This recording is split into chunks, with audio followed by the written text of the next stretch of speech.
దేవుని దృష్టికి సమస్త జనులు లేనట్టుగానే ఉన్నారు. ఆయన దృష్టికి అభావముగాను శూన్యముగాను ఎంచబడును.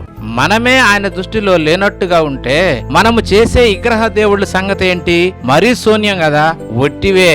మట్టి మనిషి గాని, రాయి, రప్ప, చెట్టు, చేప, జంతువు, పురుగు అన్నిటినీ దేవుడు తన మాట ద్వారా కలిగించాడు. యేసుక్రీస్తు వారు కూడా ఆదిలో ఆయన వాక్కే దేవుని వలన కలిగిన వాడే. యెహోవా వాక్కు చేత ఆకాశములు కలిగెను, ఆయన నోటి ఊపిరి చేత సర్వమును కలిగెను.